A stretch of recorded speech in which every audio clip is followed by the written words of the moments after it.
What it do, cuckolds? It's the hater up in this piece, and the hater is feeling serious, and the hater is feeling animated. So this is going to be a great video. I can already hear myself talking about this video in the future as one of the all-time classics. Now let's get to it. This video is about the complete destruction, the self-immolation, the complete cuckolding of AEW wrestling. Maybe by Tony Khan, maybe by one of the 1,900 producers that he's got there, or maybe the other nepotism cases that have led to this company being a complete joke on all fronts. The hater's first video was an AEW video, and the hater was critical of AEW from day one because the hater, unlike many other morons on the internet, the hater knew what was coming. The hater knew from the beginning that this would not work, and here we are. Now, with that being said, in hindsight, the first episode of AEW looks like WrestleMania compared to the things that we're watching today, right? At the very least, when AEW was established, Chris Jericho was made the champion, and shortly thereafter, the Inner Circle started. Now, I will say two things. Number one, people back then were saying that Adam Page, who is a complete jobber, who has achieved zero in the last 5 years, he's never drawn a dime for this company, they thought that this guy should have beat Jericho to become the first AEW champion, which is insane, right? I was a little bit concerned. I was like, I could see this happening because people are dumbasses. But clearly that's not what happened. Jericho came out on top. AEW had a decent roster otherwise, right? They had all of these WWE guys that never got a chance, quote unquote, like Ty Dillinger, people that can put on decent matches and have a certain presentation, and even Cody Rhodes. But soon thereafter, the company started deteriorating completely. First things first, the Inner Circle, the point of this faction was twofold. Number one, set up a storyline and, create a group around Jericho, who is a legend. And two, be used as a stepping stone to vault people that they thought were going to be the future. Jack Swagger, who obviously was a horrible signing, Santana and Ortiz, who obviously went on to be one of the biggest flops in tag team history, and of course Sammy Guevara, who hasn't been on TV for about 2.5 years, right? This group failed miserably, and nobody could care about them any less at this point. They were supposed to be this group that's like the foundation of AEW. They're supposed to be this big deal, but let's be real, they're not a big deal. Jericho, ironically, is the only one that is still doing anything of value.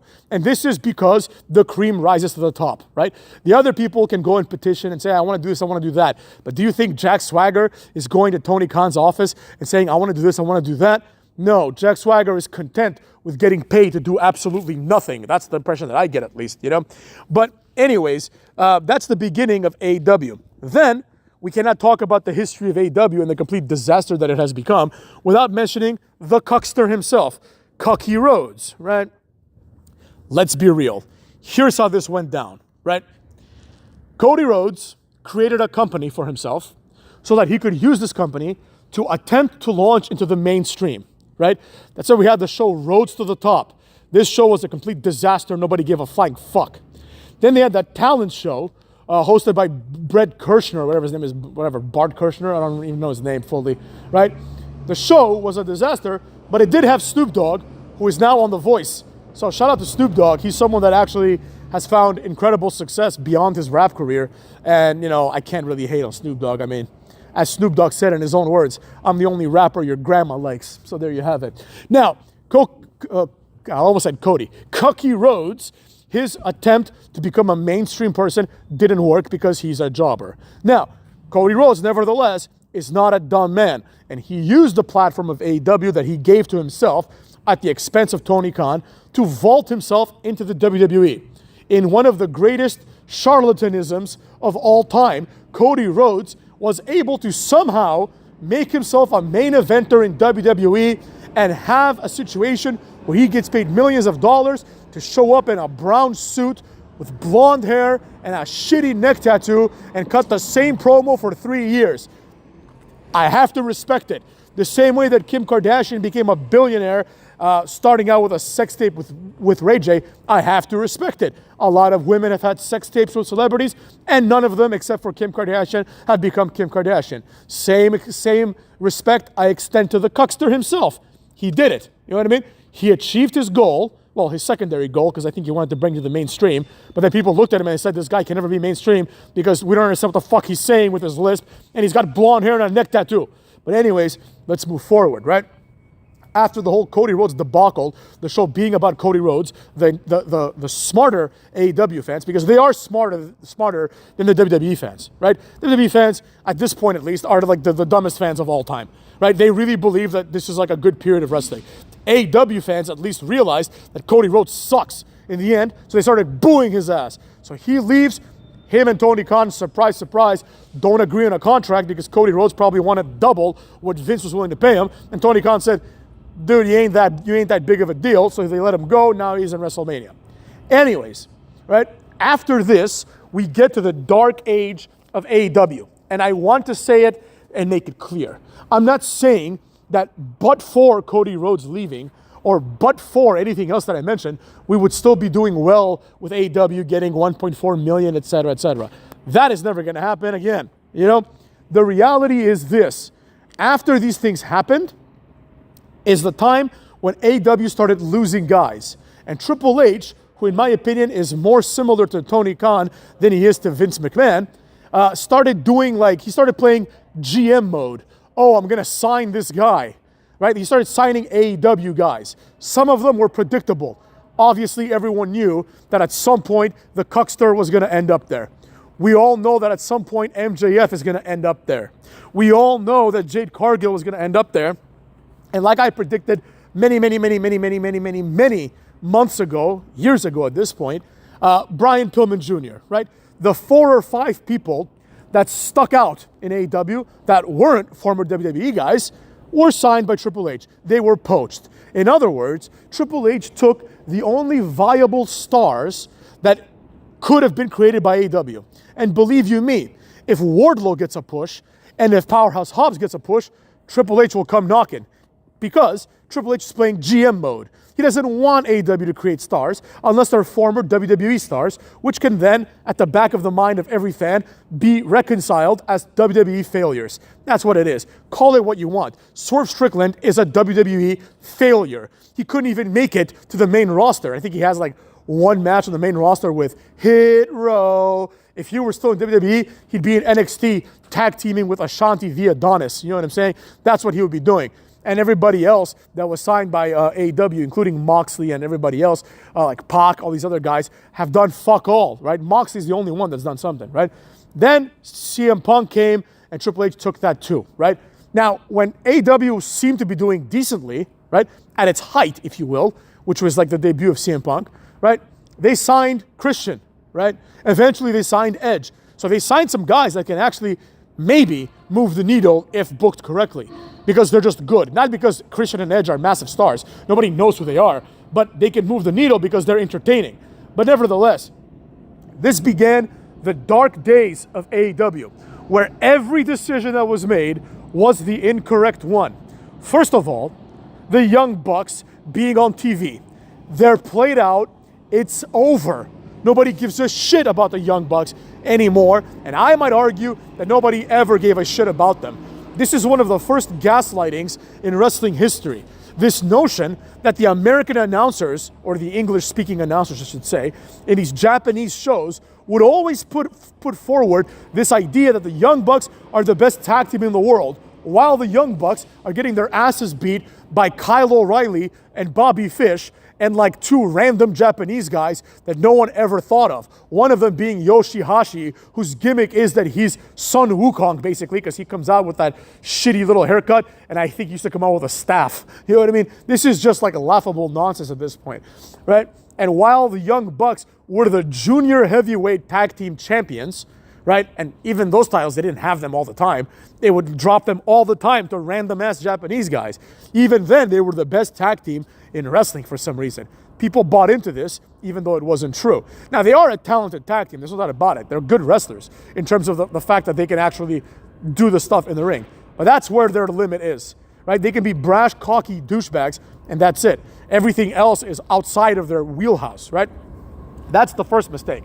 Then the most critical, the most severe mistake that AEW ever made is rather obvious. That is the signing of shitty wrestlers from mostly WWE, but from around the world, right? They are wasting their money signing people like Okada, who I believe has been there for a year. Let's look it up. Okada. You have to like write the whole name out. You know what I'm saying? Because if you write Okada, like Google's like, oh, do you mean the Okada company?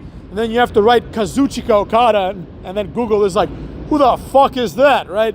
Okada is 36, so he's not getting any younger, you know what I'm saying? Okada is only 7 years younger than the hater. Look at that. 7 days younger, I should say, cuckolds. So, here we go. We've got it here. The hater's almost 37. So when did Okada get into this? So Okada joined AEW for real in March of 2024. Oh, really? He's only been there 6 months or whatever, 7 months. Nevertheless, he's been there 7 months and he's done nothing. And I don't suspect that he's going to do anything in the next few years either, right? So that's one example.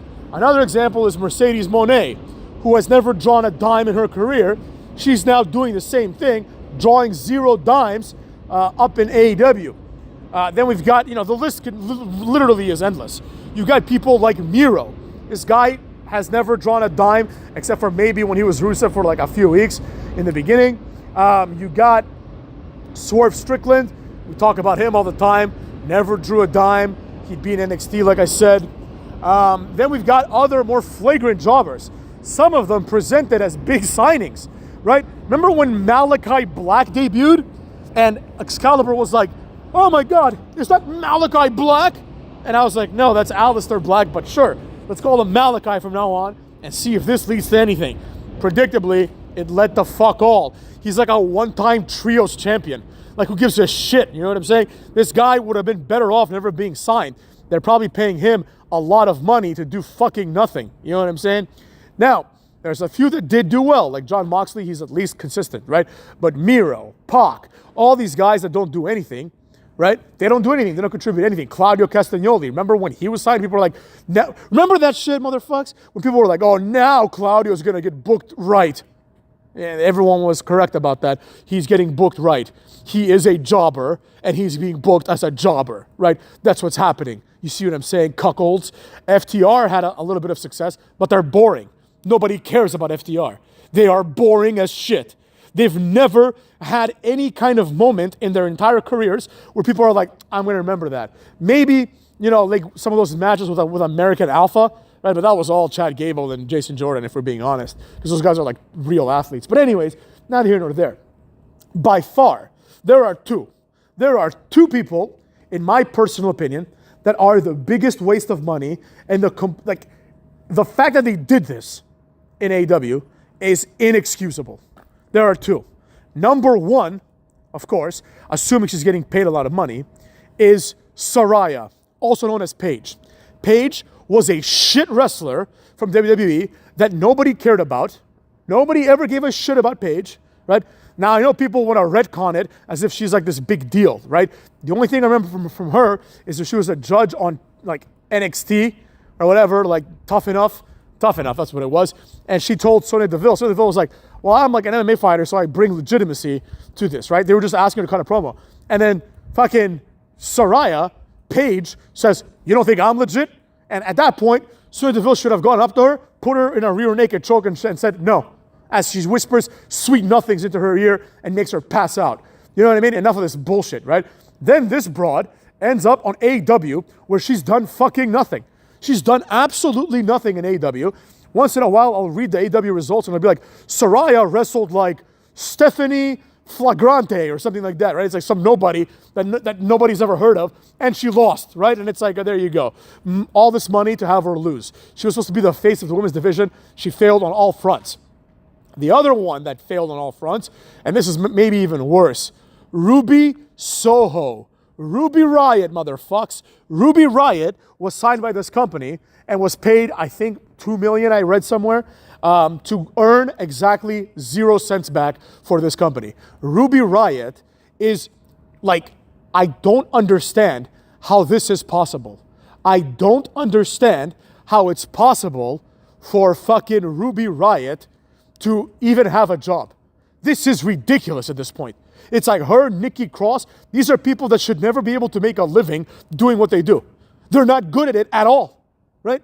It is inexcusable and unforgivable, you dig? So, I could go on and on, by the way. There are many, many people that AEW signed, more recently, Shelton Benjamin and MVP. They will collectively draw about 35 cents. Nobody wants to see MVP or Shelton Benjamin in 2024. And I like them, right? Shelton Benjamin more so, I suppose, but nobody wants to see them, right? They're never going to put asses in seats. No one's ever thought in their lives, well, I wasn't going to buy this ticket, but then I heard Shelton Benjamin was going to be there, so I did. Not one person has ever thought that in the history of people. You heard? Now, this is not a trend that's going to stop anytime soon. The reality is that by having an over-reliance on unused wrestlers, AEW is falling down the drain. Look at it this way. If AEW could save all the money that they've been paying to, people like Miro and Claudio Castagnoli, they could actually do some marketing and do some commercials and maybe get some viewers. Because that's a big budget. They're probably paying these guys millions to do fuck all, right?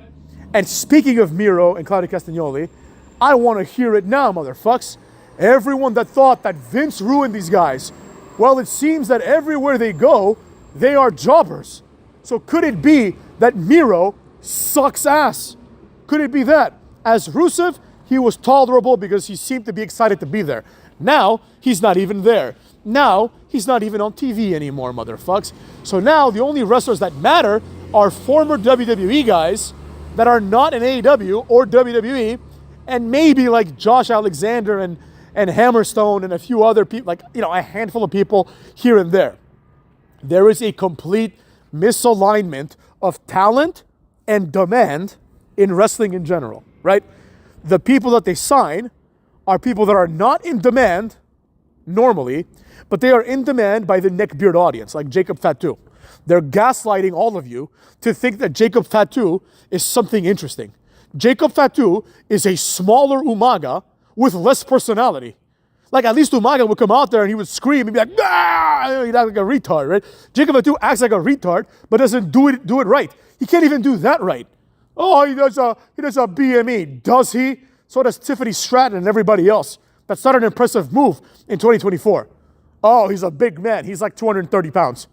He's like 20, 30 pounds more than Jeff Hardy. You know what I mean? And Jeff Hardy could do everything 100 times better than him, and was charismatic, and was over, and was better in every way, right? So the reality is what the reality is. The wrestlers that are being signed today are complete garbage. But because there's such a big demand generally created artificially by AEW, now people that should never have a job in this industry, like Ethan Page, have a job in this industry, right? You have so many people that aren't worthy of being on TV and who would never be on TV in any other context. Now keep this in mind, because a lot of WWE guys back in the day were on TV in many other contexts. When was the last time that you saw a WWE wrestler like on a show like Star Trek, where The Rock went and did a rock bottom on some alien broad, right? When was the last time there was any kind of mainstream appeal in wrestling? Forget about WWE. Let's focus on AEW. That's never going to fucking happen. Nobody gives a shit about that. The only time was when Cody Rhodes was on that show, right? But nobody watched the show. It was canceled after 2 seasons of failure. You know what I mean? The fact of the matter is that everything that I've been saying this whole time has been true. We, and we meaning AEW in this case, have wasted millions of dollars paying people that get no return, right? And in the paraphrasing of Lachlan Murdoch, who heads Fox, he basically, when they demoted SmackDown from Fox to wherever the fuck it is now, USA, I suppose, Murdoch said, "We are a profits-driven company," this is a paraphrase, "and thus we are basically going to get rid of WWE, SmackDown, because they're not bringing in the numbers."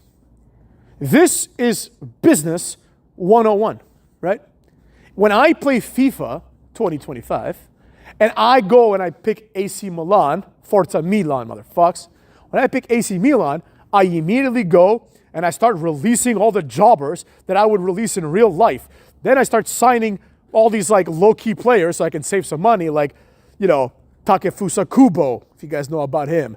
Dominic Zoboslai, you know what I'm saying? I'm signing all these mid-level players. Then I'll sign like a massive star or something like that, right? Just to make it cool. Maybe I'll sign like an aging Ronaldo, you know what I mean?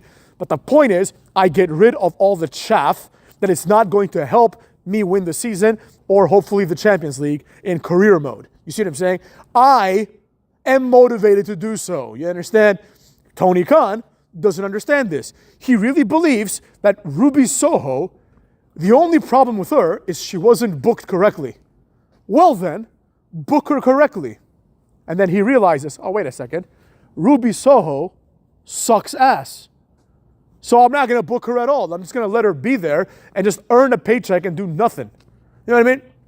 Meanwhile, Big Swole, who I'm not going to start saying here that Big Swole was the next China. Let's not get it twisted. But Big Swole, remember Big Swole cuckolds? Big Swole is superior to people like Saraya and to people like Ruby Soho. She at least was into it.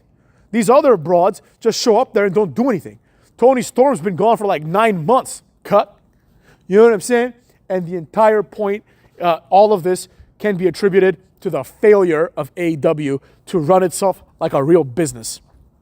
If I were in charge of AEW, not that I'd want to be, but you understand what I'm getting at here. If I were in charge, like 80% of the roster would go immediately. Then I would scour every indie scene and find the best wrestlers I could find and build a roster from scratch. Because let's be real, it's not hard to replace Jon Moxley. It's not hard to replace Swerve Strickland. It's not hard to replace Daniel Bryan. The only reason these jobbers were signed, and now I'm comfortable calling all of them jobbers, because I don't give a flying fuck what anyone says. The reality is, Daniel Bryan is not a draw because AEW, like 2 weeks ago, got like 300,000 viewers. If Daniel Bryan was a massive draw, people would tune in. They'd find out what channel it's on, and they'd tune in. Imagine if AEW said Hulk Hogan is coming, or The Rock is coming, right? People would tune in. I'm talking about Hogan in his prime.